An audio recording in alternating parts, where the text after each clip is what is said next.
சிறகடிக்க ஆசை சீரியலில் அடுத்த வர எபிசோடில் நம்ம மனோஜ் இருந்துட்டு அந்த மனநிலை பாதிக்கப்பட்ட அந்த டாக்டர் சொன்னது மாதிரி மனோஜ் வந்து செஞ்சிட்ருக்காங்க.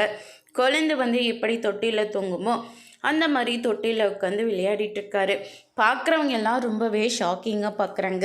அண்ணாமலை இருந்துட்டு என்னடா இதெல்லாம் அப்படின்னு சொல்லிட்டு கேட்கவும், அம்மா என்ன நீங்கள் நல்லா பார்த்துப்பீங்களம்மா அப்படின்ற மாதிரி மனோஜ் வந்து விஜய்கிட்ட கேட்கவும், விஜய் வந்து பயங்கரமாக ஷோக் ஆகுறாங்க.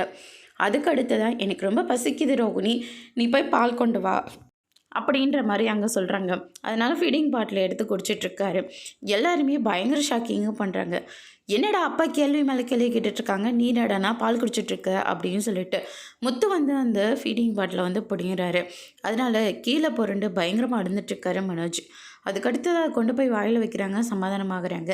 திரும்ப வாயிலேருந்து எடுக்கிறாங்க, திரும்பவும் சமாதானமாகறாங்க. இப்படி மாறி மாறி பண்ணிக்கிட்டே இருக்காங்க. அதுக்கடுத்து தான் நான் தூங்க போகிறேன் அப்படின்னு சொல்லிட்டு போயிட்டு தொட்டிலில் படுத்து தூங்க போகிறாங்க. ஸ்ருதி இதெல்லாம் பார்த்தோன்னா பயங்கரமாக சிரிச்சுட்டு, நீங்கள் தூங்குறீங்களா, நான் உங்களை ஆட்டி விடுறேன் அப்படின்னு சொல்லிட்டு தூரியை பிடிச்சி ஆட்டி விட்டுட்ருக்காங்க. எல்லாருமே ஷாக் ஆகுறாங்க. அதோடு இன்றைக்கான ப்ரமோ முடிச்சிருக்காங்க. இனி சிறுகடிக்க ஆசையில் அடுத்தடுத்து என்னெல்லாம் நடக்க போகுதுன்றதை வெயிட் பண்ணி பார்க்கலாம். தேங்க்யூ.